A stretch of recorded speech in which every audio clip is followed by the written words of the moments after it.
যে কিলার তাকে ভাড়া করছে, কেন কি কারণে এত জানি না, টাকা দিয়েছে মাইরেস্ট করে, কি কারণে এটা দেখার টাইম নেই। এই 1 লক্ষ দিলাম, ফেলাই দিল লাশ, কি কারণে এটা দেখার কি নেই, সময় নেই।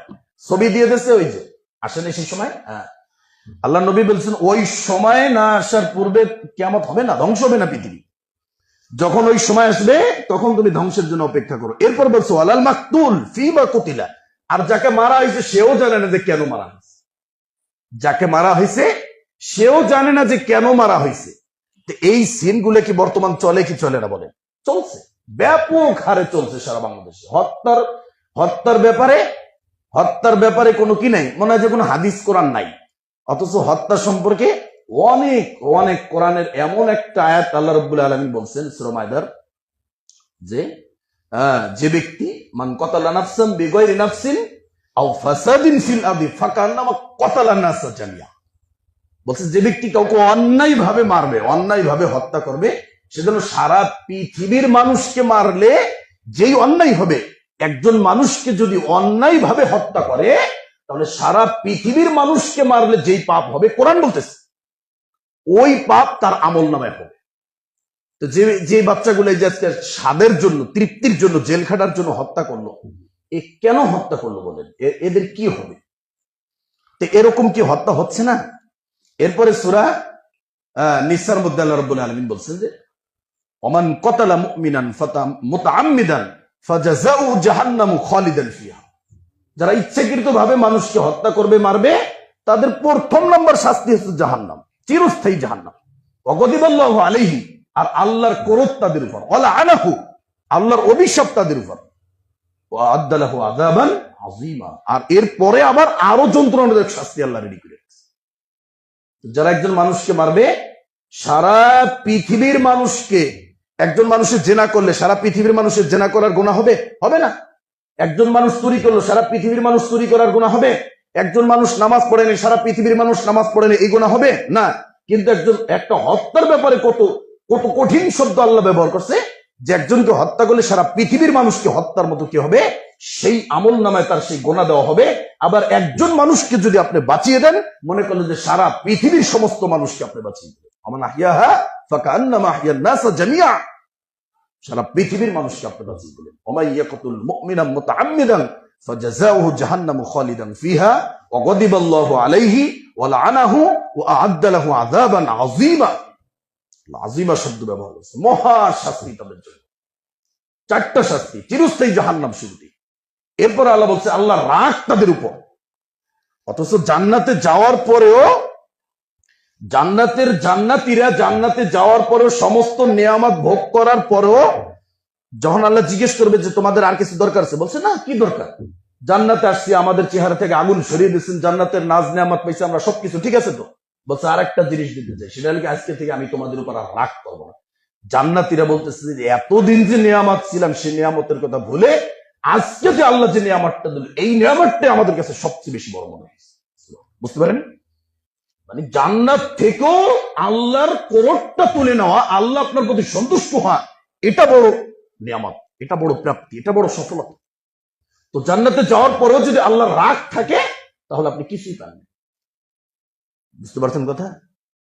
তো সব সময় আমরা যে আমলগুলো করি, যেমন আমি যদি নামাজ পড়ি, আমি কি এইটা মনে করি যে না, এই নামাজটা আমাকে জান্নাত দিবে? কথা বোঝেন না কথা। আমি কোরআন তেলাওয়াত করি, মানে কোরআন তেলাওয়াত আমাকে জান্নাত দিবে? হ্যাঁ, জান্নাত দিল, কি হবে বলেন? না, এই কোরআন তেলাওয়াতটা আমি করি কাকে সন্তুষ্ট করার জন্য? আমার রবকে সন্তুষ্ট করার জন্য। তো আমল দিয়ে মানুষ জান্নাতে যেতে পারবে না, রবের সন্তুষ্টি নিয়ে জান্নাতে যেতে হবে, রবের দয়া নিয়ে যেতে হবে। তাহলে আপনার আমল আর কোরআন তেলাওয়াত আর তাসবিহ দিয়ে আর ওই কোরবানি দিয়ে আর হজ দিয়ে আপনি জান্নাতে যেতে পারবেন না, এটা সম্ভব নয়। অতএব রবের দয়া, রবের অনুগ্রহ, রবের সন্তুষ্ট, এটা অনেক মিনাল্লাহি আকবার। আল্লাহ বলছেন যে আল্লাহর সন্তুষ্টটা পৃথিবীর ভিতরে সবচেয়ে বড় নিয়ামত, যালিকা হুয়াল ফাউজুল আযীম, আর এটাই হচ্ছে মহা সফলতা। কোরআন বলতেছে সূরা তাওবা। সম্মানিত উপস্থিতি, এরপরে বলতেছেন যে ফাকিলা কাইফা ইয়াকুনু যালিকা, আল্লাহর নবী এটা কখন হবে তিনি বলেন, ক্বালা আল হারজুল কাতিল ওয়াল মাকতুল ফিন্নার, এটা হবে ফিতনার কারণে, তখন হত্যাকারী এবং নিহত ব্যক্তি দুজন জাহান্নামে যাবে। হত্যাকারী নিহত ব্যক্তি দুজন জাহান্নামে যাবে। অন্য হাদিস আসছে, ইজা ইলতাকাল মুসলিমান বিসাইফাইহিমা ফাল কাতিলু মাকতুল ফিন্নার। যখন দুইজন মুসলমান পরস্পর যুদ্ধের জন্য কি হবে, মিলিত হবে। লোক কম আর আপনারা ঘুমায়েন নামনি। হাদিসগুলো অনেক গুরুত্বপূর্ণ হাদিস, সবাই শুনেন, মনোযোগ দিয়ে শুনেন। লোক কম, সবাই শুনেন, ভালো করে শুনেন, গুরুত্বপূর্ণ হাদিস, এগুলো আসবে না। তো যখন দুইজন মুসলমান পরস্পর মারামারির জন্য একত্রিত হবে, হয় না জমি নিয়ে ভাই ভাই, হয় না, দেখেন না এগুলা, নাকি চোখে পড়ে না নাকি? হ্যাঁ, যখন এই পরিস্থিতি হবে, তো এই হাদিসটা শুনে না, আল্লাহ নবী বলেছেন ফাল কাতিলুল মাকতুল ফিন্নার।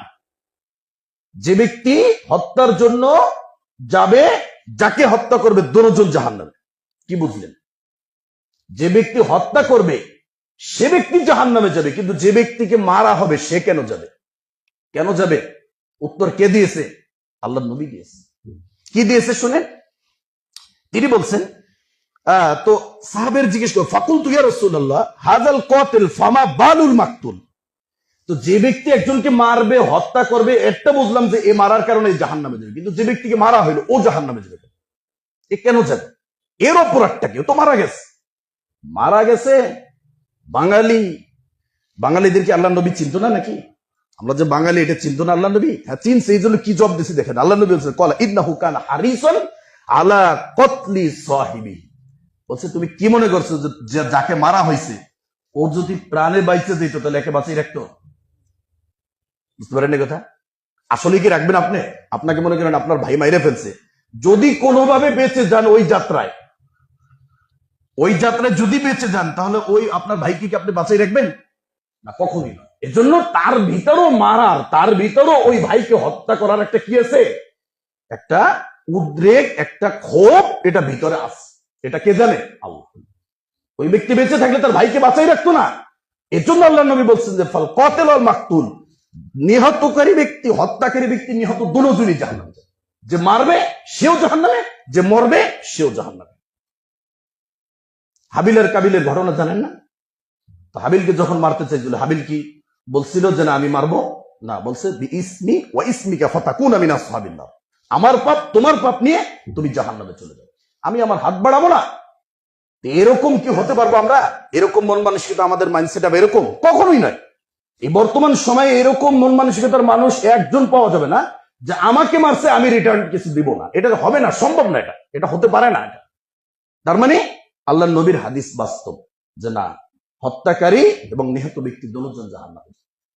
কারণ ওই ব্যক্তি বেঁচে থাকলে কখনোই ওকে ছেড়ে দেবে না, ওই ছাড়ার মন মানসিকতা আর নাই। সম্মানিত উপস্থিতি, এরপরে দেখেন আরেকটা হাদিস আল্লাহ নবীর কাছে এসে বলতেছেন, আতাইনা আনাস ইবনে মালিক ফাশাকাউনা ইলাইহি মা নালকা মিনাল হাজ্জাজ। তো আমরা মনে করি যে আমাদের এখন যে সময়টা আছে, এই সময় আবার একটু ভালো সময় আসবে না, এত সহজ না। দেখেন কি সময় আসতেছে। তো আনাস বিন মালিকের কাছে আমরা গেলাম, গিয়ে হাজ্জাজ বিন ইউসুফের যে অত্যাচারের কথা আমরা জানাইলাম, যে তার অত্যাচার সম্পর্কে আমরা যখন বললাম, তো ফাকাল, তিনি বললেন ইসবিরু, তোমরা সবর করো, ফাইন্নাহু লা ইয়াতি আলাইকুম জামানুন ইল্লাল্লাযী বা'দাহু আশাররু মিনহু। বলছে যে হাজ্জাজ বিন ইউসুফ যেই অত্যাচার করে, এই অত্যাচার বন্ধ হবে না। এর পরবর্তী যত যুগ আসবে, পরবর্তী যত সময় আসবে, এর চেয়েও আরো খারাপ হবে। বুঝতে পারেন না কথা? মনে করতেছি যে এক সরকার গেছে, তারপরে সরকার আসলে মনে ভালো হবে না, সম্ভব নয়। আরো খারাপ হবে পরিস্থিতি, আরো কি খারাপ হবে। ইমাম তবারানী রহমাতুল্লাহ আলাইহি তিনি আব্দুল্লাহ ইবনে মাসউদ থেকে একটা হাদিস বলছেন যে এই যে বছর, এই বছর থেকে আগামী বছর আরো খারাপ যাবে, এই যুগ থেকে আগামীর যুগ আরো খারাপ যাবে। আজকের দিন যেমন আছে, আজকের দিনটা যেমন আছে, আগামীকালের দিনটা কি হবে? আরো খারাপ হবে। এরকম কিয়ামত পর্যন্ত চলবে। চিন্তা করেন তাহলে। তার মানে ভালো দিন আর আসবে না, এটা হাদিসের কথা, এটা নবীজির ভবিষ্যৎবাণী, এটা হবে ইনশাআল্লাহ। অতএব ভালো দিনের আর আশা করেন না যে না সামনে মনে হয় খুব ভালো দিন আসবে, না, সামনের দিনগুলো আরো কি, আরো ভয়ঙ্কর। সম্মানিত উপস্থিতি, হুযায়ফা রাদিয়াল্লাহু তাআলা আনহু হতে বর্ণিত আমরা আরেকটি হাদিস শুনি, চমৎকার একটি হাদিস এটা। তিনি বলেন, কুলতু ইয়া রাসূলুল্লাহ আয়াকুনু বাদা হাদাল খায়রি শাররুন, তো আমরা এখন যে ইসলামের যুগে আছি, এই ইসলামের যুগের পরে যে কল্যাণের মধ্যে রয়েছে, এই কল্যাণের পরে আমাদের কাছে আর কোনো অকল্যাণ আসবে? কামা কানা কবলাহু শাররুন, যেমনি ভাবে আমরা পূর্ববর্তী সময় জাহিলিয়াতের যুগ একটা পার করেছি, ওই সময় আমাদের জন্য অনেক অত্যন্ত কঠিন ভয়াবহ অবস্থা ছিল। এখন আমরা ইসলাম পেলাম, ইসলামের পরে আবার আমাদের কাছে খারাপ যুগ আসবে কিনা? কল আল্লাহ নবী বলেন, নাম, হ্যাঁ আসবে। কুনতু ফামাল ইসমাতু, হে আল্লাহ নবী, ওই সময়টা, ওই ফিতনার সময়টা, ওই যুগটা যদি আমরা পেয়ে যাই, তাহলে আমরা কিভাবে বাঁচবো? কল আল্লাহ নবী বলেন, আস-সাইফ, তরবারির মাধ্যমে বাঁচবো। অর্থাৎ প্রয়োজনে শত্রুর বিরুদ্ধে কি করতে হইব? তরবারি ধারণ করতে হইব। কিন্তু না, এই তরবারি মানে কি? মানে বিদ্রোহ, যুদ্ধ, সংঘর্ষ, এরকম পরিস্থিতি তোমাদের সামনে দেখা দেবে। আল্লাহ নবী বলছেন, তারপর বলতেছেন, কুনতু ওয়াহাল বা'দা সাইফি বাকিয়াতুন, বলছে এই যুদ্ধ, বিগ্রহ, সংঘর্ষ, এই তরবারির পরেও কি মুসলিমদের অস্তিত্ব থাকবে? কলা, তিনি বলেন, নাম, তাকুনু ইমারাতুন আলা আকযাইন, এরপরে এমন একটা রাজতন্ত্র হবে, এমন একটা দেশ হবে, এমন একটা রাষ্ট্র কায়েম হবে, যার প্রতি অধিকাংশ মানুষের ঘৃণা থাকবে। ঘৃণার উপর, অশান্তির উপর, বিশৃঙ্খলার উপর, এলোমেলোর উপর, মানুষের মনের একেবারে নিংড়ানো ঘৃণার উপর রাষ্ট্র ব্যবস্থা পরিচালনা হবে। আল্লাহ নবী বলছেন, ইমারাতুন আলা আকযাইন ওয়া হুদনাতুন আলা দুখানিন, এবং সেই সময়ের সন্ধি চুক্তি সব হবে প্রতারণা, ধোঁকা।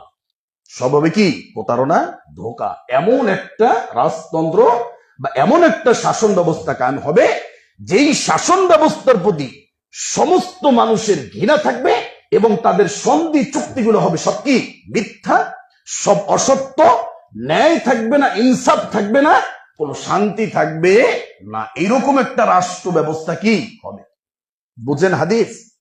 আল্লাহ নবী যে ভবিষ্যৎবাণী করে গেছে, এগুলো কি মিলতেছে নাকি? এরপরে বলছে, কুলতু সুম্মা কলা, সুম্মা মাজা কলা কুলতু ইয়ানশাউ দুআতুদ দালাল, এরপরে কিসের যুগ আসবে? এরপরে কি আসবে? বলছে, এরপরে এমন এক শ্রেণীর নেতা বের হবে, যারা মানুষকে পথ ভ্রষ্টতার দিকে ডাকবে। এমন এক শ্রেণীর নেতা বের হবে, ইসলামী নেতা হোক আর অন ইসলামিক নেতা হোক। এখন তো ইসলামী নেতাও ভ্রান্ত পথের দিকে ডাকে, আর অন ইসলামিক নেতা তো আছেই, এটা তো কোনো বলাই লাগে না। কোন দিকে পা দেবেন বুঝে শুনে পা দিন। তাতে আপনার বিবেক আছে, বুদ্ধি আছে, বিচক্ষণতার সাথে, দক্ষতার সাথে জাস্টিফাই করে, অ্যানালাইসিস করে, এটা রিসার্চ করে, যে কোনটা সঠিক, আমি কোন পথে যেতে চাই, কোন নেতার অনুসরণ করতে চাই, কার আদর্শ আমি লালন করতে চাই। যেই নেতার আদর্শকে আপনি লালন করবেন, সেই নেতার সাথে আপনার কি হবে বলেন? হাসর হবে। এটা আমরা কোথায় পাবো? এটা আমরা পাবো সূরা বনি ইসরাইলের মধ্যে। আল্লাহ রাব্বুল আলামিন বলছেন, ইয়াউমা নাদউ, হ্যাঁ, এখানে বলা হচ্ছে যে ইয়াউমা নাদউ কুল্লা উনাসিন বিইমামিহিম, সেই দিন কোন দিন? বিচারের মাঠে। ইয়াউমা নাদউ কুল্লু উনাসিন বিইমামিহিম, কুল্লা উনাসিন বিইমামিহিম, সেই দিন বিচারের মাঠে প্রত্যেক মানুষকে তাদের নেতা সহ ডাকা হবে। নেতা সহ ডাকা হবে। কোন নেতার অনুসরণ করছিলেন, কার অনুসরণ আপনি করছিলেন, সেই নেতা সহ ডাকা হবে আপনাকে বিচারের মাঠে। সম্মানিত উপস্থিতি, তো নেতা ধরতে হবে আমাদেরকে কি? বুঝে শুনে, যে কোন নেতার ডাকে আমি সাড়া দেব। যেই নেতা আপনাকে ভ্রান্ত পথে ডাকবে, যেই দায়ী, যেই ওয়াইজ, যেই আলোচনা আপনাকে গোমরা বানাবে, সেই আলোচনার কাছে যাওয়া যাবে না। এরপর আল্লাহ নবী বলছেন, ফাইন কানা লিল্লাহি ফিল আরদি খলিফাতুন, ওই সময়ে, যেই সময়টা দেখবে যে এরকম একটা ঘোল যোগপূর্ণ বা অশান্তিপূর্ণ, বিশৃঙ্খলা, ঘৃণিত একটা রাষ্ট্র ব্যবস্থা তোমার সামনে দাঁড়িয়ে গেছে, ওই সময় যদি ফাইন কানা লিল্লাহি ফিল আরদি খলিফাতুন জালাদা যহরাকা ওয়া আখাযা মালাকা, যদি ওই অবস্থায় তুমি আল্লাহর জমিনে কোনো খলিফাকে পেয়ে যাও, প্রতিনিধিত্ব পেয়ে যাও, যারা আল্লাহর দ্বীনের দিকে আহ্বান করে, বা আল্লাহর নবীর যে রেখে যাওয়া আদর্শ আছে সেই দিকে যদি আদর্শবান হয়ে তোমাকে যদি ডাকে সেই দিকে, এরকম যদি কোনো রাষ্ট্র ব্যবস্থা তুমি পেয়ে যাও, বা খলিফা পেয়ে যাও, বা এরকম কোন জামাতকে যদি তুমি পেয়ে যাও, তাহলে তুমি জালাদা যহরাকা ওয়া আখাযা মালাকা ফাতিহু, যদি তোমার পিঠের চামড়াও তুলে ফেলা হয়, আর তোমার সমস্ত সম্পত্তি যে জোর করে নেওয়া হয় তারপরে তুমি তার অনুসরণ করো। অথবা তুমি গাছের শিকড় ধরে একা একা নির্জনে সবকিছু ত্যাগ করে এই ভ্রান্ত দল, ভ্রান্ত মত, ভ্রান্ত পদ্ধতি সবকিছু ছেড়ে একা একা নির্জনে তুমি গাছের শিকড় ধরে হলেও আশ্রয় নিয়ে বেঁচে থাকবে। তবু ভ্রান্ত পথে, ভ্রান্ত নেতা আর ভ্রান্ত সমাজ এগুলোর পিছনে যাওয়া যাবে না। এটা আল্লাহ নবীর শিক্ষা, এটা হাদিস। সম্মানিত উপস্থিতি, এরপরে বলতেছেন কুলতু সুম্মা মাজা কলা, এরপরে কি হবে? সুম্মা ইয়াখরুদু দাজ্জাল বাদা যালিকা, এরপরেই দাজ্জাল কি হবে? বের হবে। দাজ্জাল বের হবে। তো দাজ্জাল সম্পর্কে যে আলোচনাগুলো আছে, দাজ্জাল সম্পর্কে আমরা জানি যে দাজ্জাল আল্লাহর একটা সৃষ্টি।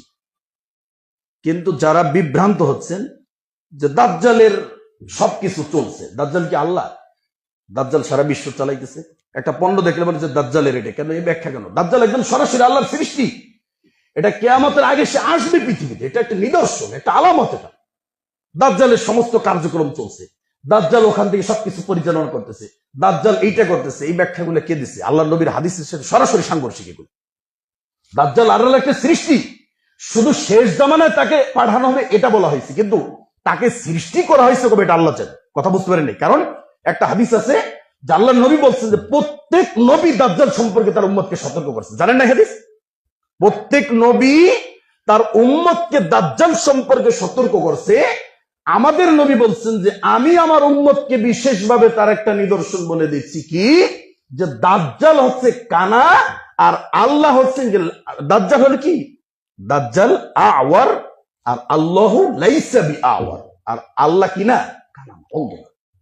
আমার উম্মতকে একটা চিহ্ন আমি বলে দিলাম যে দাজ্জাল হবে কি? কানা। কেউ বলছে ডান চোখ, কেউ বলছে বাম চোখ, তবে ডান চোখেরটা কি বেশি প্রাধান্য। আর দাজ্জালের কপালে কাফিরুন লেখা থাকবে। কি লেখা থাকবে? কাফিরুন। আরেকটা বর্ণনা আসছে কাফার। তো দাজ্জাল আল্লাহর একটা সৃষ্টি। আল্লাহ কবে সৃষ্টি করছে এটা আল্লাহ জানে।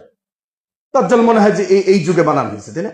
আর দাজ্জালের ব্যাপারে সতর্ক করছে প্রত্যেক নবী তার উম্মতকে। তাহলে কবে আগে বানানো হয়েছে? কত আগে বানানো হয়েছে? কত আগে সৃষ্টি করা হয়েছে তাকে? সে আল্লাহর একটা সৃষ্টি, সে পৃথিবীতে আসবে, সে খোদাই দাবি করবে। নমরুদ, ফিরাউন যেভাবে খোদা দাবি করছে সেও ওইভাবে দাবি করবে, সে ওইভাবে অসীম শক্তি নিয়ে আসবে। এটা ইমানদারদের জন্য পরীক্ষা হবে। সে পরীক্ষা যারা পাশ করবে জান্নাত, সেই পরীক্ষা যারা ফেল করবে জাহান্নাম। এটা তো কোনো সন্দেহ নেই, এটা তো পরীক্ষার মাধ্যম, এটা একটা আলামত। ওখানে পরীক্ষার একটা কেন্দ্র, ওটা একটা প্রশ্ন। দাজ্জাল একটা, দাজ্জালের সভ্যতা চলছে, দাজ্জাল সবকিছু করতেছে। তো কবে আসবে? আসার পরে কি করবে? ওর তো একটা পাওয়ার আছে, তাই না? ওর তো কাজ আছে, ওর সম্পর্কে তো হাদিস আছে, এগুলো তো পড়তে হইব। আন্দাজে কথা বললে তো হইব না। অনেক হাদিস রয়েছে দাজ্জাল সম্পর্কে। সম্মানিত উপস্থিতি, তো এই যে ঘোল যোগ, এই সমাজ, এই যে রাজতন্ত্র, এই যে সবার ঘৃণার, যে বললাম যে এরকম একটা সমাজ ব্যবস্থা বা রাষ্ট্র ব্যবস্থা এরকম হওয়ার পরে এরপরই দাজ্জাল বের হয়ে যাবে। আল্লাহ নবী বলছেন কি দেখেন, যে মাআহু নাহরুন ওয়া নারুন, তার সাথে একটা নদী থাকবে। কিসের? আগুনের। নাহরুন ওয়া নারুন, একটা নদী থাকবে, আর একটা থাকবে কি? আগুন থাকবে। ধরেন, তো যারা বলছে ফমান ওয়াকা ফি নারিহি ওয়াজাবা আজরুহু ওয়া হুত্তা ভিজরু, যেই ব্যক্তি তার আগুনের ভিতর, আগুনের নদীতে প্রবেশ করবে, ওই ব্যক্তির জন্য জান্নাত ওয়াজিব হয়ে যাবে, আর তার পূর্বের সমস্ত গুনাহ মাফ হয়ে যাবে। বুঝতে পারেন না? তার মানে উল্টা, যে ব্যক্তি দাজ্জালের আগুনের নদীতে ঝাঁপ দিবে, যে ব্যক্তি দাজ্জালের আগুনের নদীতে পড়বে, ওই ব্যক্তির জন্য কি হয়ে যাবে? জান্নাত ওয়াজিব হয়ে যাবে, প্রতিদান ওয়াজিব হয়ে যাবে। ওয়াহুত্তা ভিজরু, আর তার কি হয়ে যাবে? পাপ সব ক্ষমা করে দেবে। এরপর আল্লাহ নবী বলছেন অমান ওয়াকা ফি নাহরিহি ওয়াজাবা ভিজরুহু ওয়া হুজ্জা আজরু, আর যে ব্যক্তি তার ওই যে নদীতে, আগুনের নদী না, এমনি মিষ্টি নদী ধরেন, বা যেটার ভিতরে আপনার ভালো দেখা যাবে আর কি, হ্যাঁ, ওই নদীতে যে ব্যক্তি পড়বে তার আমলগুলো নষ্ট হয়ে যাবে, আর ওই ব্যক্তির জন্য জাহান্নাম আছে। ওই ব্যক্তি কোথায় যাবে? জাহান্নাম। কত ভয়ঙ্কর ফিতনা, বিশাল, এটা অনেক বড় পরীক্ষা এটা ইমানদারদের জন্য। এবং দাজ্জাল সবচেয়ে বেশি সহযোগিতা নেবে কার জানেন? শয়তানের। ও একটা গ্রামে যাবে, যাওয়ার পরে ওর বাপ দাদা মৃতকে জীবিত করবে দাজ্জাল। দাজ্জালের একটা ক্ষমতা থাকবে কি, মৃতকে জীবিত করে ফেলবে। তো ওই সময় শয়তান কাজটা করবে কিভাবে, একটা গ্রামে গিয়ে বলবে যে তোমাদের বাপ দাদাদেরকে যদি আমি জীবিত করে দেখাইতে পারি তাহলে কি আমার প্রতি ঈমান আনবা, বুঝবা যে আমি আমি রব, এটা বিশ্বাস করবা? এটা তো কেমনে সম্ভব, আমার বাপ দাদা মারা গেছে আর কত আগে, এদেরকে যদি জীবিত করে দেখাইতে পারো তো ঈমান আনবে, তো কোনো কথাই নেই। তো ওই যে বলল, এরপরে আল্লাহ কিভাবেই করছে দেখেন, ওই দাজ্জালের কথার পরে ওই যে বাপদাদা যে বানাইলো, ওই বাপদাদার আকৃতি ধরবে কে, শয়তান। শয়তান ওর বাপদাদার আকৃতি ধরে বলবে জীবিত হয়ে যাবে। তখন বলবে যে বাবা, এই যে তোদের প্রতিপালক, এরে তোরা অনুসরণ কর। কতটা ভয়ঙ্কর বুঝতে পারছেন? হ্যাঁ, হাদিস থেকে এটা বলছে, হাদিস আছে। দাজ্জাল শয়তানের রূপে ওই যে পূর্ববর্তী জাতিবাদ আপনার বাপদাদাকে জীবিত করবে, ওই বাপদাদার রূপটা ধরবে কে, শয়তানে। শয়তানে ধরে ওই বাপদাদা জীবিত হয়ে বাপদাদাই কথা বলবে, বলবে যে এই যে তোদের রব, তোরা আর অনুসরণ কর। এখন কি বুঝবেন, জীবিত তো করছি মৃত্যুকে, আবার সেই জীবিত ব্যক্তি বলতেছে, সুপারিশ করতেছে আমার বাপ যে এই যেই তোর রব, একই তো অনুসরণ কর। তাহলে কতটা ভয়ঙ্কর ফিতনাটা, কতটা ভয়ঙ্কর। দাজ্জাল আকাশকে অর্ডার করবে, বৃষ্টি দেবে, নিচ থেকে ধনভাণ্ডার উঠে তার পিছনে এমন ভাবে দৌড়াইব, মানে মৌচাক কাটলে যেভাবে পোকা দৌড়ে, আল্লাহ নবী বলতেছেন যে মৌচাক কেটে যেভাবে পোকা পিছনে পিছনে যায়, দাজ্জাল ওই কি করবে, তার ওই নিচ থেকে ধনভাণ্ডার গুপ্ত ধন উঠে তার পিছনে ওইরকম দৌড়াবে, একজনকে ধরে মেরে ফেলবে, আবার জীবিত করবে। হ্যাঁ, এই হবে তার ক্ষমতা। তো দাজ্জালের এই ধোকায় যারা পড়বে, দাজ্জাল সম্পর্কে আলোচনা, এটা বিস্তারিত আলোচনা, শুধু আমাদের হাদিসের পয়েন্টের ভিতরে আসছে তাই আমরা বললাম। অতএব দাজ্জাল আল্লাহর একটা সৃষ্টি এবং সে কিয়ামতের পূর্বে বের হবে, ভয়ঙ্কর আকৃতি নিয়ে বের হবে, এবং এটা আমাদের জন্য কঠিন একটা পরীক্ষা হবে। বুঝতে পারছেন কথা? এবং দাজ্জালের ফিতনা থেকে বাঁচার পরে যারা বাঁচবে, দাজ্জালের ফিতনা থেকে বাঁচার পরে যারা ঈসা আলাইহিস সালামের সঙ্গী হবে, ইমানদার যারা, এই দাজ্জালের ফিতনা থেকে বাঁচার পরেই যেই অবশিষ্ট ইমানদার থাকবে, এরাই ঈসা আলাইহিস সালামের কি হবে, সঙ্গী। তারপরে আপনার ইয়াজুজ মাজুজ, ইয়াজুজ মাজুজ তারপরে বের হবে, ইয়াজুজ মাজুজ দাজ্জালের পরে বের হবে। এরপরে যখন ঈসা আলাইহিস সালাম এই দাজ্জাল থেকে যে মানুষগুলো বেঁচে যাবে তাদেরকে নিয়ে যখন বসবাস করবে, তখন এমনি ইয়াজুজ মাজুজ বের হয়ে অশান্তি সৃষ্টি করবে। তারপর এমনি আল্লাহ নবী সেই ঈসা আলাইহিস সালাম তিনি দোয়া করবেন, তার কাছে মুসলিমরা সেই ইমানদার দোয়া করার জন্য বলবে, তখন তিনি দোয়া করবেন, আর সেই ইয়াজুজ মাজুজের ঘাড়ে কি হবে, একটা পোকা দিয়ে একটা মানুষকে ধ্বংস করার মতো একসাথে পুরো ইয়াজুজ মাজুজকে ধ্বংস করে পৃথিবীকে নিশ্চিন্ত করে দেবে। এত অশান্তি বিস্তার করবে পৃথিবীতে, পৃথিবীতে কোনো মানুষই থাকবে না, সব মেরে তারপরে উপরেও তারপর তীর নিক্ষেপ করবে, রক্ত মাখা বর্ষা তারপর দিবে। তখন বলবে যে আকাশের ডাও শেষ, জমিনের ডাও শেষ, আকাশের ডাও কি শেষ। তখন আল্লাহ রাব্বুল আলামিন ওই নাগাফ নামক পোকটা ওদের ঘাড়ে কাঁধে দিবে, তারপরে ওটার মাধ্যমে সব ইয়াজুজ মাজুজ মরে কি ধ্বংস হয়ে যাবে। তারপরে আল্লাহ রাব্বুল আলামিন ঈসা আলাইহিস সালাম আবার দোয়া করবে, পৃথিবী, আল্লাহ নবী বলছেন যে পৃথিবী ওদের লাশ খেয়ে মানে কি হয়ে যাবে, তাসমুনু ওয়া তাশকুরু শুকরান। আল্লাহ নবী বলছেন পৃথিবীর সব জীব জন্তু ওদের লাশ খেয়ে মোটা হয়ে যাবে, তাশকুরু শুকরান, আর তারা শুকরিয়া আদায় করবে।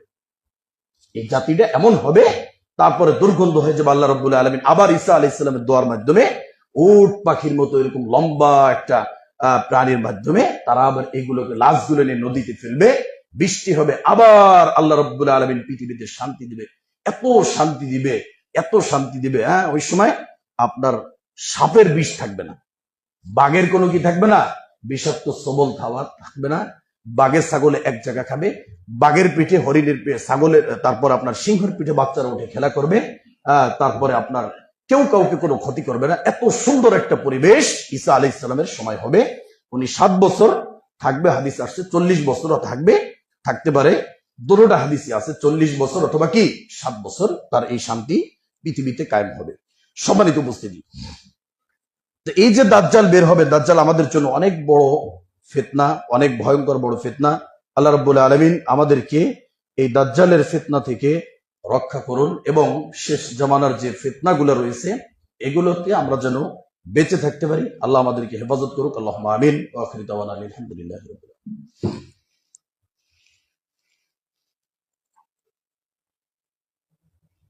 অন্ধকার রাতের টুকরার মতো ফিতনা।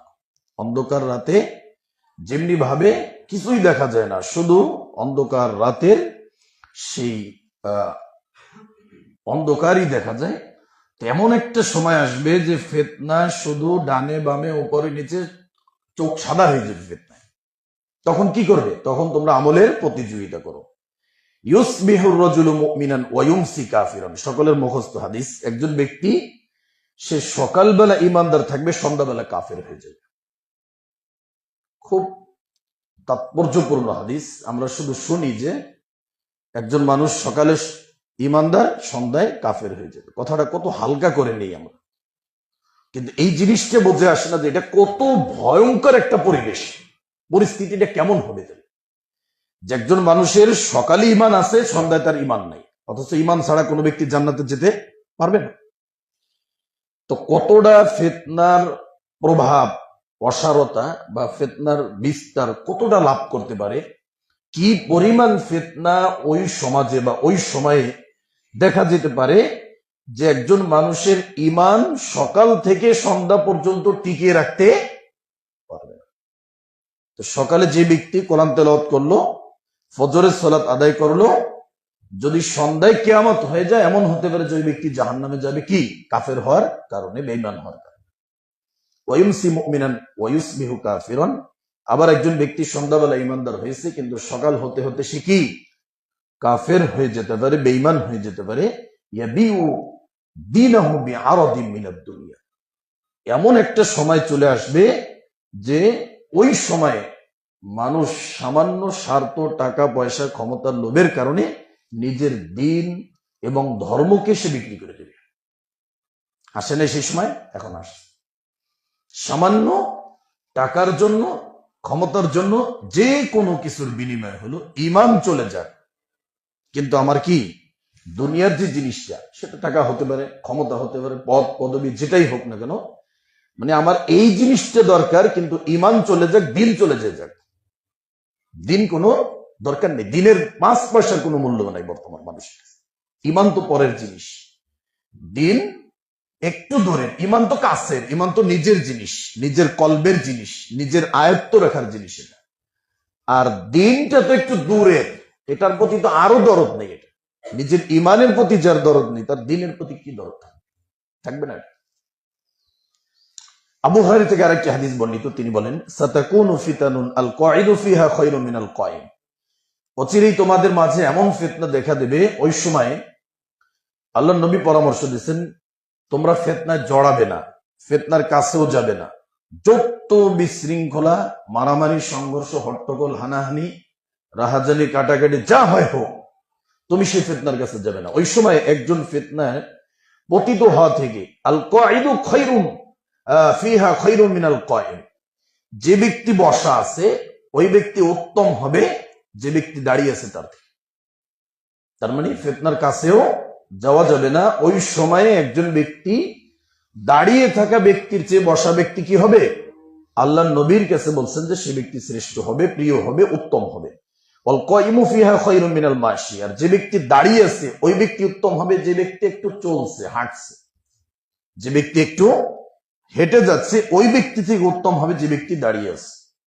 ওয়াল মাশি ফিহি খায়রুম মিনাস সাই। আর যে ব্যক্তি একটু হেঁটে চলছে ওই ব্যক্তি উত্তম হবে যে ব্যক্তি দৌড়ে যাচ্ছে। তারপর আল্লাহ নবী বলেছেন, ফামান তাশাররাফা লাহা তাস্তাশরিফহু। যে ব্যক্তি ফিতনার দিকে একটু উকি মেরে তাকাবে, ফিতনা তাকে টেনে নিয়ে যাবে।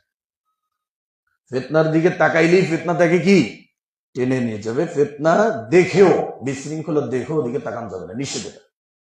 ওই সময় একেবারে নিষেধ। আল্লাহ নবী বলেছেন, ফামান ওয়াজাদা মালজাআন আও মাগারাতিন ফালইউআজ বিহি। ওই সময় যদি তুমি কোনো আশ্রয়স্থল পাও অথবা এমন কোন জায়গা পাও যেখানে তুমি লুকাইতে পারবে, তাহলে সেখানে যে লুকিয়ে থাকো। তবু ফিতনার ভিতরে কি জড়ানো যাবে না, কোনোভাবেই। কোন তার বিনিময়ে সেই ফিতনার সাথে তুমি যুক্ত হতে পারবে না। আল্লাহ নবী বলছেন, তাকুন ফিতনা আন-নাইমু খায়রুম মিনাল ইয়াকিজান। ওই সময় একজন ব্যক্তি, যে ব্যক্তি জাগ্রত আছে ওই ব্যক্তি উত্তম হবে কি যে ব্যক্তি ঘুমাই আছে, সে যায়নি, বাড়ি থেকে বের হয়নি ফিতনার কাছে। দরকার নেই এত আন্দোলন সংগ্রাম, এত কিছু করার কোনো দরকার নেই। আল্লাহ নবীর এই পরামর্শগুলো শুনতে হবে। এরপরে বলছে ওয়াল ইয়াকিজান খায়রুম মিনাল কায়েম। আর যে ব্যক্তি দাঁড়িয়ে আছে ওই ব্যক্তি থেকে যে ব্যক্তি ঘুমান্তেছে ওই ব্যক্তি উত্তম। ওয়াল কাইমু ফিহা খায়রুম মিনাস সাঈ। আর যে ব্যক্তি দাঁড়িয়েছে ওই ব্যক্তি উত্তম যে ব্যক্তি চলতেছে এই ব্যক্তি থেকে। ফামান ওয়াজাদা মালজাআন আও মাগারাত ফালইস্তাইজ বি। আর যে ব্যক্তি কোনো আশ্রয়স্থল পাবে ফিতনা থেকে বাঁচার জন্য, সে যেন ওই আশ্রয়স্থলটা গ্রহণ করে। সম্মানিত উপস্থিতি, তো সেই ফিতনার যুগ এখন আমাদের, সেই ফিতনার সময়টা এখন চলছে। তো এই সময় যদি আমাদের রক্ত গরম করে, যেখানে নবীজি বলল যে একজন ব্যক্তি ঘুমিয়ে আছে, এই ব্যক্তিটা উত্তম যে ব্যক্তি বসা আছে। তার মানে ফিতনার কাছে কোনোভাবেই যাওয়া যাবে না, যে যত নিজেকে কি গুটিয়ে রাখতে পারে। অনেকগুলো হাদিস আসবে, শুনলে বুঝতে পারবেন যে ফিতনা সম্পর্কে নবীজি কি বলেছেন। এরপরে আরেকটা হাদিসে বলছেন যে ফাইদা ওয়াকাত। আর যখন এই ফিতনাগুলো তোমরা দেখবে যে সমাজে ছড়িয়ে পড়ছে, তো এখন কি সেই সময়টা মনে হয়, আমাদের কাছে কি মনে হয় যে এখন সেই সময়টা চলছে? চতুর সাইডে নিজের ব্যক্তিগত জীবন থেকে নিয়ে সারা বিশ্বব্যাপী আর কি ফিতনার দরকার আছে নাকি? কি পরিমাণে চলছে, একেবারে বৃষ্টির মতো চলছে। এই হাদিসও আছে। ফাইদা ওয়াকাত ফামান কানা লাহু ইবলুন ফালইয়ালহাক। আল্লাহ নবী বলছেন যে ওই সময়ে যদি দেখো যে তুমি ফিতনা বেড়ে যাচ্ছে, প্রচুর পরিমাণে সংগঠিত হচ্ছে, যদি তোমাদের উট থাকে তাহলে তোমরা উট নিয়ে লেগে যাও। ওমান কানা লাহু গনামুন। আর যদি তোমাদের বকরি থাকে ফালইয়ালহাক বিগনামিহি। তাহলে বকরির পাল কি করো? বকরির পাল নিয়ে তোমরা লেগে যাও। ওমান কানাত লাহু আরদুন ফালইয়ালহাক বিআরদিহি। আর যাদের জমি জমা আছে তারা জমি জমা চাষ করো। সুন্দর পরামর্শ দিচ্ছেন আল্লাহ নবী। বলছে, আবার অন্য হাদিসে বলছেন যে এমন একটা যুগ আসবে অচিরেই যখন মানুষের সবচেয়ে উত্তম সম্পদ হবে কি? বকরি। সেগুলো নিয়ে তারা পাহাড়ের উপত্যকায় চলে যাবে এবং যেখানে পানি পাবে সেই পানির জায়গায় তারা কি চলে যাবে। কেন? ইয়াফিরু বিদিহি মিনাল ফিতান। ফিতনা থেকে নিজের দিনকে বাঁচানোর জন্য। ফিতনা থেকে নিজের দিনকে বাঁচানোর জন্য। দিন এত মূল্যবান জিনিস আল্লাহর কাছে। তো বলা হচ্ছে যাদের উট আছে উটের কাজ করবে, গরু ছাগল আছে এগুলো করবে, ক্ষেত খামার আছে এগুলো নিয়ে পড়ে যাবে, তারপরেও তুমি সেই ফিতনার সাথে জড়িয়ে যেতে পারবে না। এরপর আল্লাহ নবী বলছেন, কলা, তিনি বলেন তো কলা ইয়ামিদু ইলা সাইফিহি। আল্লাহ নবীকে জিজ্ঞেস করলো যার উট নাই, ছাগল নাই বা যার জমি নাই, সে কি করবে? আল্লাহ নবী বলছেন ইয়ামিদু ইলা সাইফিহি ফালিয়াদুক্কা আলা হাদ্দিহি বিহাজারিন। বলছে ওই ব্যক্তি ফিতনার সময় তার নিজের তলোয়ারটার যে ধারালো সাইডটা রয়েছে এটা পাথরের সাথে আঘাত করে সে কি করবে? ভোঁতা করে ফেলবে। পাথরের সাথে আঘাত করে ভোঁতা করে ফেলবে, তারপরেও সে কোনোভাবে কোনো পরিস্থিতিতে সে ফিতনার সাথে জড়াইতে পারবে। আমাদের কি সম্পূর্ণ উল্টা। আমরা কি সম্পূর্ণ উল্টা। আমাদের রাগ বেশি। আমরা আরো মনে করেন যে আন্দোলন পাইলে, মিছিল মিটিং পাইলে সাথে সাথে এক কাপ চা হইলে তার কোনো কথাই নেই, সাথে সাথে আমরা কি লাফিয়ে পড়ি। কিন্তু আল্লাহ নবীর হাদিসগুলোর প্রতি আমাদের কোনো দৃষ্টিপাত নেই, কোনো পড়া নেই, কোনো পরামর্শ নেই, কোনো গবেষণা নেই, এটার প্রতি কোনো আমল নেই। আগে আমি আন্দোলনের সামনে যে নেতৃত্ব দিতে পারলে আমি বড় নেতা, আমার সুনাম হবে। কিন্তু নবী যেটা বলে নাই, খুব কঠিন যুগ চলতেছে, কঠিন সময় চলতেছে। আল্লাহ নবীর যে পরামর্শ দিচ্ছে এটাই মানতে হবে। তোমার তরবারির ধারালো টুকু তুমি পাথরের সাথে ঘষে তুমি ভোতা বানাই, মানে কোনোভাবে তোমার দিতে পারবে না। এরপর আল্লাহ নবী বলছেন এরপরে যদি পারো তাহলে এই ফিতনা থেকে দূরে গিয়ে কোথাও বাঁচার চেষ্টা করো। আল্লাহুম্মা হাল বাল্লাগতু সালাসান। আল্লাহ নবী বলতেছেন যে হে আল্লাহ, সাহাবীদেরকে বলতেছেন যে আমি কি তোমাদের কাছে পৌঁছে দিয়েছি আমার বাণী? 3 বার তিনি বলছেন যে হ্যাঁ পৌঁছে দিয়েছেন। এরপরে বলছেন ফাকালা রাজুলুন ইয়া রাসূলুল্লাহ আরাআইতা ইন উকরিহতু হাত্তা ইয়ানতালিকা বি ইলা আহাদিস সাফাইনি। বলছে আল্লাহ নবী, দেখেন হাদিসগুলো কিভাবে সাজানো দেখেন। তো বলছে আল্লাহ নবী, আমি যদি আমি ধরেন আমি গেলাম না, মিছিলে গেলাম না বা মিটিং এ গেলাম না বা ওই মারামারি ইসে গেলাম না আন্দোলনে, কিন্তু কেউ যদি আমাকে জোর করে ধরে কাতারের ভিতরে ঢুকাই দেয়, হতে পারে না এরকম? কি বাক্য দেখেন, যে বলছে যে আমাকে যদি বাধ্য করে কেউ, আপনি কি মনে করেন যে ইন উকরিহতু হাত্তা ইয়ানতালিকা বি ইলা হাদিস সাফাইনি ফাদারাবানি, আর যদি ওই অবস্থায় আমাকে কেউ মেরে ফেলে, আমি কিন্তু যাইতে চাইনি আন্দোলনে, বা সেই ফিতনা আমি জড়াইতে চাইনি, বা সেই দলের সাথে আমি যেতে চাইনি, কিন্তু জোর করে দুই দলের মাঝে আমাকে ঢুকিয়ে দিয়েছে, ফাদারাবানি রাজুলুন বিসাইফিহি, একজন ব্যক্তি তার তরবারি দিয়ে আমাকে কি করছে, হত্যা করে ফেলছে। আও ইয়াজিউ সাহমুন ফায়াকতুলুনি, অথবা একটা তীর এসে আমার লেগেছে, হতে পারে এরকম মারামারি ঠেকাই দিয়ে অনেকে মারা যায়। এই অবস্থা যদি আমার হয় তাহলে কি হবে? আল্লাহ নবী ক্বালা লিয়াবুআ বিইসমিহি ওয়া ইসমিকা ওয়া ইয়াকুনু মিন আসহাবিন নার, তাহলে যে ব্যক্তি তোমাকে হত্যা করলো বা যার পক্ষ থেকে তীর আসলো, ওই ব্যক্তির পাপ এবং তোমার পাপ নিয়ে ওই ব্যক্তি জাহান্নামে চলে যাবে। বুঝতে পারেন এই কথা? কিন্তু তুমি যেতে পারবে না। তোমাকে যদি জোর করে ধরে নিয়ে যায়, তোমার মন কোথায়? মুতমাইন্নুম বিল ঈমান, তোমার ঈমানের প্রতি তোমার কি থাকবে? আকৃষ্ট থাকবে, তোমার মনটা থাকবে ঈমানের প্রতি লেগে থাকবে, আল্লাহর প্রতি লেগে না। আমি যাবো না ওখানে, নবীজির হাদিস শুনছে আমি যাবো না ওখানে, আমার তরবারি ধারালো টুকু তো আমাকে ভোটা মানি বলতো, আমি তো ওখানে যাবো না। ধরে নিয়ে যাও, মেরে ফেলাক, এরপরে তীর এসে আমার লাগো, আমি কি হব? জাহান্নামে যাব না, আমি জান্নাতে যাব। আমার সমস্ত পাপ ওই ব্যক্তির আমল নামে গিয়ে আল্লাহ নবী বলছেন ওয়া ইয়াকুনু মিন আসহাবিন নার, ওই ব্যক্তি কোথায় যাবে? জাহান্নামে চলে যাবে। আল্লাহ নবী একবার দেখেন, ওসামা বিন যায়েদ থেকে হাদিসটি বর্ণিত, মদিনার উঁচু একটা টিলায় উঠলেন, ওঠার পরে তিনি বললেন যে ফাকালা হাল তারাউনা মা আরা, আল্লাহ নবী বললেন যে আমি যেগুলো দেখি তোমরা কি তা দেখো সাহাবীরা? ফাকালুল্লাহ, সাহাবীরা বললেন যে না আমরা দেখি না। কলা, তিনি বললেন ফাইন্নী লা আরাল ফিতান খিলালা বুয়ুতিকুম, মদিনার উঁচু টিলায় উঠে উনি দেখতে পাচ্ছেন যে ফিতনাগুলো তোমাদের বাড়ি ঘরের মাঝে কি করতেছে? প্রবেশ করতেছে, কা ওয়াকইল মাতারি, বৃষ্টির মতো ধারাবাহিকভাবে, বিরামহীনভাবে ফিতনা বৃষ্টির মতো তোমাদের ঘরের ভিতর প্রবেশ করতেছে। শুধু বাহিরে ফিতনা নয়, নিজের ব্যক্তিগত জীবনে, পারিবারিক জীবনে, রাষ্ট্রীয় জীবনে, সব জায়গায় ফিতনা। তো আল্লাহ নবী মদিনার উঁচু টিলায় উঠে দেখতেছেন যে অদৃশ্যভাবে তিনি দেখতেছেন, যে আল্লাহ নবী বলতেছেন যে আমি যেটা দেখি তোমরা কি তা দেখো? না আমরা দেখি। তো বলতেছেন যে ফিতনাগুলো তোমাদের ঘরে বৃষ্টির মতো আমি দেখতে পাচ্ছি। তার মানে ফিতনা একবার যে শুরু হবে, আর ওই ফিতনা কি কখনো থামবে না, চলতেই থাকবে, কিয়ামত পর্যন্ত এটা চলবে। এরপরে দেখেন ফিতনার সময় আল্লাহ নবী বলছেন, আবু হুরায়রা থেকে আরেকটা হাদিস, এমন একটা সময় চলে আসবে, এখন চলে আসছে এই সময়টা, এই হাদিসটা একেবারে হুবহু মিল খাচ্ছে, যে তাকারাবুজ জামান, সময় নিকটে চলে আসবে, সময় কি সংক্ষিপ্ত হয়ে যাবে। এর মানে সময়, দুনিয়ার সময় শেষ হয়ে যাবে, পরকালীন সময় কি কাছে চলে আসবে। আরেকটা ব্যাখ্যা হচ্ছে যে সময়ের বরকত কমে যাবে। গত শুক্রবারে খুতবা দিয়েছে, কয়দিন হলো, আবার এই যে শুক্রবার চলে আসে, সময়ের কি নাই? বরকত নেই। তো এটাও কিন্তু কিয়ামতের একটা কি নিদর্শন, মানে কিয়ামতটা নিকটে চলে আসতেছে, পৃথিবীর বয়স শেষ হয়ে যাচ্ছে। কিন্তু আমরা মনে করতেছি এমনি মনে এগুলো হচ্ছে না, এগুলো এমনি না। এটা করবুজ জামান, সময় নিকটবর্তী হয়ে যাবে। একটা বছরকে মনে হবে একটা মাসের মতো, মাসকে মনে হবে কি সপ্তাহের মতো, সপ্তাহকে মনে হবে দিনের মতো, দিনকে ঘন্টার মতো, ঘন্টাকে মিনিটের মতো, এরকম মনে হয়ে যাবে। একটা সময় একেবারে সময়ে কোনো বরকত থাকবে না। এরপর আল্লাহ নবী বলেছেন ওয়ায়ুকবাদুল ইলম, এলেম উঠে যাবে দুনিয়াতে, এলেম উঠে যাবে। অন্য হাদিসে নবীজি বলছেন যে এলেম উঠে যাওয়ার অর্থ কি? দুনিয়া থেকে বড় বড় আলেমদের বিদায় হয়ে যাবে। নাসিরউদ্দিন আলবানী আছে এখন? শেখ বিন বাজ আছে?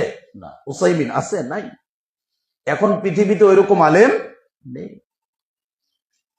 আর ওইরকম আলেম আর তৈরি হবে কিনা এটাও বলা কি মুশকিল। তো এলেম উঠে যাবে মানে কি? বড় বড় আলেমদের মৃত্যুর মাধ্যমে আল্লাহ এলেমকে উঠিয়ে নেবেন। ওয়াতাজহারুল ফিতান, আর ফিতনা ব্যাপকভাবে ছড়িয়ে পড়বে কিয়ামতের পূর্বে। ওয়ায়ুলকা শুহ, আর কৃপণতা বৃদ্ধি পাবে, কৃপণতা বৃদ্ধি পাবে, মানুষ কৃপণ হয়ে যাবে, অনেক কৃপণ হয়ে যাবে মানুষ। বখিলতার কারণে পূর্ববর্তী জাতি ধ্বংস হয়ে গেছে। এজন্য আল্লাহ কোরআনে বলছেন যে তোমরা মধ্যম পন্থা অবলম্বন করো, একবারে কৃপণও না, আবার ওয়ালা তাবসুতুহা কুল্লাল বাসতি ফাতাকুদা মালুমান মাহসুরা, আবার এমন ভাবে তুমি দান করো না যে একবারে নিঃস্ব হয়ে বসে থাকবে, এরকম না। অনেক আছে না এরকম, নিজের নিজের কিছুই নাই, তারপর মনে করেন নিজেরটা না রেখে নিজের পরিবার সন্তানের জন্য সবকিছু আল্লাহর রাস্তা দিয়ে দেয়, না এরকম দানের কথা বলে নেই। আল্লাহ বলছে এমন দান করো না যে তুই অপমান হয়ে নিঃস্ব হয়ে বসে থাকবে, এরকম না। তবে এর মধ্যবর্তী যেটা, কমও না বেশিও না, মধ্যবর্তী মধ্যম পন্থা যেটা, এটা দান করতে বলছে। এরপর বলছে ওয়ায়াকসুরাল হার্জ, হার্জ বৃদ্ধি পাবে। কলু আমাল হার্জ কল আল কতলু, হার্জ কি? হার্জ হচ্ছে হত্যা। কি হত্যা? হত্যা কি বর্তমান বৃদ্ধি পাইছে আপনাদের কাছে মনে হয়? হত্যা, হ্যাঁ হত্যা বৃদ্ধি পাইছে। দুই একদিন আগে একটা ভিডিও দেখলাম যে কয়েকজন বাচ্চা মিলে একজনকে মারছে, মানে জেল কিরকম, জেল খাটার স্বাদটা কিরকম এটা বোঝার জন্য একজনকে মানে মাইরে ফেলছে। বোঝেন কথা এটা? বাচ্চাদের ভিতর যেই বাচ্চার বয়স 10 থেকে 12 বছর, এ মানে হত্যাটাকে এত সহজভাবে নিছে, মানে ও জেল খাটা কেমন এই স্বাদটা অনুভব করার জন্য একটা বাচ্চাকে মাইরে ফেলছে, যে জেল কিরকম এটা দেখার জন্য, জেল যে হত্যা করার পরে জেল কিরকম লাগে এটা দেখবেন, এই জন্য একজন বাচ্চাকে মাইরে ফেলছে। মারার পরে সে 5-6 জন এখন জেলে আছে বর্তমান। তো হত্যাটা কত সহজ হয়েছে বুঝতে পারছেন? মানে ও কিছু মনেই করে না, এটা একটা স্বাদ মনে করছে, কত মানে ইজি মনে করছে যে একটা বাচ্চাকে মারার পরে সে দেখতে চায় যে জেলখানাটা কি রকম, দেখি হত্যা করার পরে কি দশটা কি বলে আর কি, জেলের ভিতরে কি মামা বাড়ি না কি, এটা দেখতে চায়। হত্যাটা কত ইজি হয়ে গেছে। সন্তান মাকে হত্যা করে, মা সন্তানকে হত্যা করে, হয় না এরকম ঘটনা? হাজার হাজার ঘটনা বাংলাদেশ আমাদের সোশ্যাল মিডিয়ার মাধ্যমে আমরা দেখতে পাই। তো এই হচ্ছে বর্তমান হত্যা। এখন মনে করে যে না এগুলো মানে এমনি হচ্ছে, এগুলো আল্লাহ নবীর হাদিস, তাই হচ্ছে। বলছে এই হত্যা ব্যাপক পরিমাণে বেড়ে যাবে। কেমন বেড়ে যাবে? একটা হাদিস শুনেন, দেখেন কি বলতেছে। আবু হুরায়রা থেকে বর্ণিত, তিনি বলেন আল্লাযী নাফসি বিয়াদিহি লা তাযহাবু দুনিয়া হাত্তা ইয়াতি ইয়াউমুন, এই দুনিয়া ধ্বংস হবে না যতদিন না পর্যন্ত এরকম একটা দিন আসবে যে লা ইয়াদরিল কাতিল ফিমা কাতালা, যে ব্যক্তি হত্যা করে, হত্যাকারী ব্যক্তি সে জানবেও না যে কেন হত্যা করতেছে। বুঝতে পারছেন কথা? হাদিস বোঝা যায়। এমন একটা সময় আসবে যে ব্যক্তি হত্যা করে একজনকে মারবে, এই ব্যক্তি জানেও না যে কেন মারতেছে।